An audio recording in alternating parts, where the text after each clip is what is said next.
നമസ്തേ.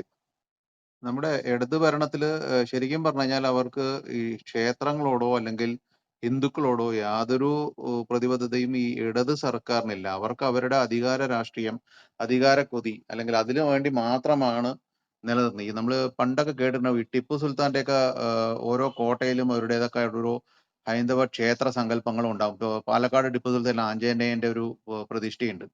ഇതൊക്കെ പണ്ട് അവര് അവരുടെ ഹിന്ദുക്കളായിട്ടുള്ള പടയാളികൾക്ക് വേണ്ടിയിട്ടാണ്. എങ്കിലേ അവർക്ക് പട നയിക്കാൻ പടയാളികൾ ഉണ്ടാവും.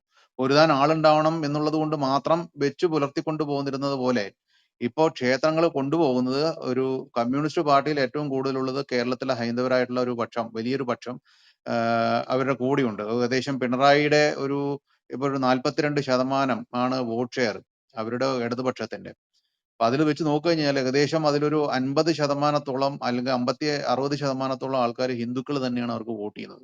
അതുകൊണ്ട് മാത്രം അതിനെ കേറി പൊളിക്കാതെ പറ്റാവുന്ന അവരുടെ അധികാര സ്വാധീനങ്ങൾ ഉപയോഗിച്ച് അതിന്റെ ഫണ്ട് ദുർവിനിയോഗം, മറ്റ് ബി.ജെ.പിക്ക് ഒരു ഇടം കൊടുക്കാതെ അല്ലെങ്കിൽ സംഘപരിവാർ പ്രസ്ഥാനങ്ങൾക്ക് ഒരു ഇടം കൊടുക്കാതിരിക്കാൻ വേണ്ടി അവരുടെ കയ്യിൽ ഒതുക്കി വെക്കുക എന്നുള്ളൊരു ദുരുദ്ദേശത്തോടു കൂടി മാത്രമാണ് ഇതെല്ലാം കൈകാര്യം ചെയ്തു പോകുന്നത്. അല്ലാണ്ട് അവർക്ക് ഭക്തരോടോ വിശ്വാസത്തോടോ യാതൊരു പ്രതിബദ്ധതയും ഇടത് സർക്കാരിനില്ല. എല്ലാ കാലഘട്ടത്തിലും എവിടെ വെച്ച് നോക്കിക്കഴിഞ്ഞാലും ശരി, അവര് ഓരോ ഇപ്പൊ ശബരിമലയുടെ കാര്യം തന്നെ നോക്കിയാലോ, KSRTC ആ സമയത്ത് ഉണ്ടാവുന്ന അവരുടെ ചാർജ് വർധനവ് എത്രയാണ്? ഒരു വർഷത്തെ മൊത്തം പ്രോഫിറ്റ് ഓടുന്നത് KSRTCയുടെ വരുമാനം വരുന്നത് ആ ശബരിമല സീസണിൽ നിന്ന് മാത്രമാണ്. എന്ന് വെച്ചാൽ മറ്റു ആരാധനാലയങ്ങൾക്ക് വേണ്ട അല്ലെങ്കിൽ അവരുടെ ആരാധനാ സമയത്ത് ഈ പറയുന്ന ചാർജ് വർധനയോ അല്ലാതൊന്നും ഉണ്ടാവാറില്ല. എപ്പോഴും ഒരു ഡിസ്കൗണ്ടഡ് റേറ്റ് പോലെ തന്നെയാണ് ഇത് ഇപ്പോഴും പോകുന്നത്.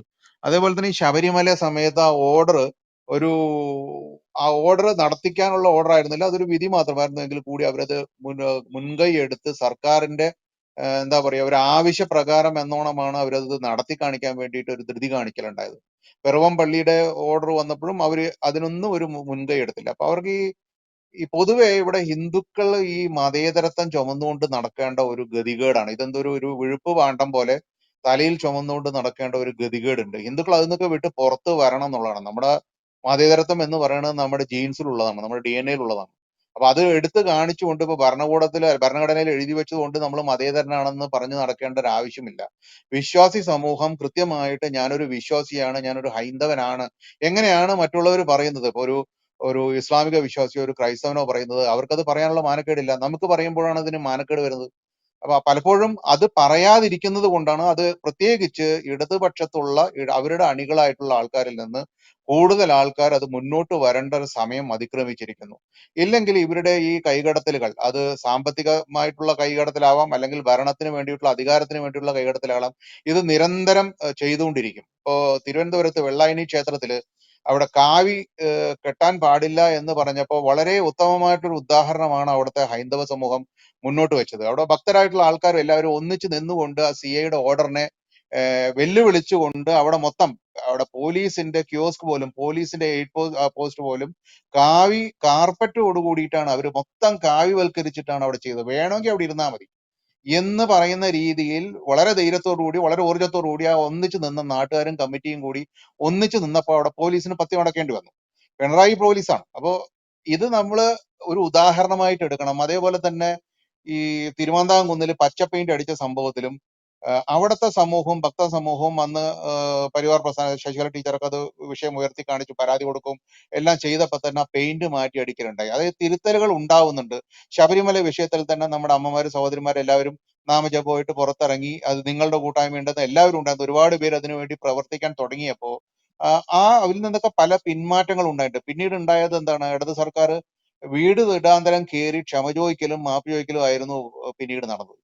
അപ്പൊ നമുക്ക് നമ്മുടെ മുന്നിൽ ഉദാഹരണമുണ്ട്. ഒരുമയുണ്ടെങ്കിൽ ഒലക്കമേലും കിടക്കാം എന്നുള്ള ഇത് നമ്മൾ ഇനിയും കുറച്ചുകൂടി ഇവരിൽ നിന്ന് തന്നെ പഠിക്കേണ്ടിയിരിക്കും. അല്ലെങ്കിൽ അതിപ്പോ ഞാൻ പലപ്പോഴും പറയാറുള്ളത്, നമ്മുടെ ചർച്ചകളിലോ അല്ലെങ്കിൽ നമ്മുടെ കൂട്ടുകാരടുത്ത് ഇരിക്കുമ്പോഴൊക്കെ പറയാറുള്ളത്, ഈ ഇസ്ലാമിലെ മുസ്ലിങ്ങളുടെ ഒരു ഐക്യമുണ്ട്. അവരെന്തിനോ കാണിച്ചോട്ടെ, നമ്മൾ ആ ഐക്യം കണ്ട് പഠിക്കണം. ഒന്നിച്ച് നിൽക്കാനും മറ്റുള്ള അങ്ങോട്ടും ഇങ്ങോട്ടും പരസ്പരം സഹായിക്കാനും ആവശ്യത്തിന് ഒപ്പം നിൽക്കാനും ഒന്നിച്ചു നിൽക്കാനും നമുക്കെതിരെ നടക്കുന്ന അതിക്രമങ്ങൾക്കെതിരെ പ്രതികരിക്കാനും പ്രതിഷേധിക്കാനും അത് ഒന്നിച്ചു നിന്നുകൊണ്ട് തന്നെ ഒറ്റക്കെട്ടായി നിന്നുകൊണ്ട് പ്രതിഷേധിക്കാൻ നമ്മൾ ഇനി പഠിക്കണം.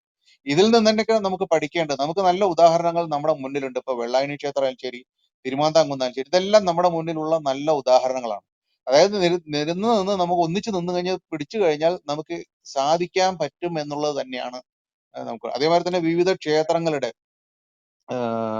ഹൈക്കോടതി ഉത്തരവുകളുണ്ട്, കോടതി ഉത്തരവുകളൊക്കെ പറയുന്നുണ്ട് അതില് രാഷ്ട്രീയം കലർത്തരുത് എന്ന് പറയുമ്പോഴും ഇവർ ഈ ഇടതുപക്ഷക്കാർ കൂടുതൽ ക്ഷേത്ര ഭരണത്തിലേക്ക് നിൽക്കുന്നത് തന്നെ അവരുടെ ഈ അണികൾ കൊണ്ടാണ്. ഹൈന്ദവരായിട്ടുള്ളവർ പറയണം, അവർ പറയാനുള്ളത് പറയണം. അവരോട് ഇപ്പൊ നമ്മളൊരിക്കലും, ഞാനൊരു ബി ജെ പിക്കാരനാണ്, ഞാൻ പറയില്ല ഇപ്പൊ ബി ജെ പിക്ക് വേണ്ടിയിട്ട് വന്ന് ഇവിടെ നിന്നിട്ട് നിങ്ങൾ ചെയ്യണം എന്ന് പറയില്ല.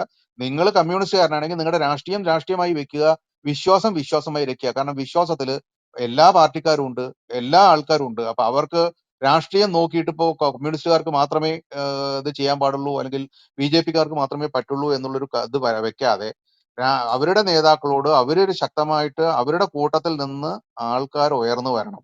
ഒരു വിശ്വാസി സമൂഹം അവരുടെ ഭാഗത്തുണ്ടല്ലോ, അയ്യപ്പോ സേവാ സംഘം പോലുള്ള ഒരുപാട് സംഘടനകൾ അവരുടെ കൂടെയുണ്ട്. അപ്പൊ ഇവരൊക്കെ ഒന്നിച്ചു നിന്ന് അവരുടെ നേതാക്കന്മാർ ചെയ്യുന്ന കുടിലബുദ്ധിയോടുകൂടി ചെയ്യുന്ന അധികാര ദുർവിനിയോഗം അവർ ശക്തമായി എതിർക്കാൻ തുടങ്ങണം. ഇവിടെ ഹൈന്ദവ സമൂഹം എന്നുള്ളത് ഒറ്റക്കെട്ടായി നിന്നില്ലെങ്കിൽ, നമുക്കതിനുള്ള ഉദാഹരണങ്ങളുണ്ട്. ഒറ്റക്കെട്ടായി നിൽക്കാത്തത് കൊണ്ടാണ് ശബരിമല പോലുള്ള കാര്യങ്ങൾ നടക്കുന്നത്. അല്ലെങ്കിൽ വീണ്ടും വീണ്ടും വീണ്ടും പോലീസുകാർ കാവി കൊടി കെട്ടരുത്. കാവി എന്ന് പറയുന്നത് ബി ജെ പിയുടെ കൊടിയല്ലല്ലോ, സംഘത്തിന്റെ കൊടിയല്ലല്ലോ. അത് അതിന് മുന്നേ ഉണ്ടായിരുന്നില്ലേ? സംഘവും ബി ജെ പി ഒക്കെ ഉണ്ടാവുന്നതിന് മുന്നേ ഉണ്ടായിരുന്നതാണ്. ഭഗവയൊക്കെ അതിന് മുന്നേ ഉണ്ടായിരുന്നതാണ്. അപ്പോ ഇപ്പോഴും ഇപ്പോഴും ഈ ഒരുമയില്ലാത്ത ഒരു കാരണം കൊണ്ട് മാത്രമാണ് ഇവര് നമ്മുടെ തലയിൽ കയറിയിട്ട് ഈ എന്താ പറയാ നൃത്തം വെക്കുന്നത് എന്ന് വേണമെങ്കിൽ പറയാം. അപ്പൊ ഭക്തജനങ്ങൾ, വിശ്വാസികൾ ഒരുമിച്ച് ഒറ്റക്കെട്ടോടുകൂടി ഇത്തരം കാര്യങ്ങൾക്ക് നിൽക്കണം. അതാത് സ്ഥലങ്ങളിൽ എന്റെ ക്ഷേത്രത്തിൽ, എന്റെ മുന്നിൽ ഒരു മഹാദേവ ക്ഷേത്രമാണ്, വലിയ ക്ഷേത്രമാണ്, പേര് കേട്ടതാണ്. പണ്ട് ഞങ്ങൾക്കൊരു അബദ്ധം പറ്റിയത് കൊണ്ട് ഒരു ക്ഷേത്രം നടന്നതിന് കൊണ്ട് അത് സാമൂതിരി ദേവസ്വത്തിന്റെ വകയുള്ള ക്ഷേത്രമാണ്.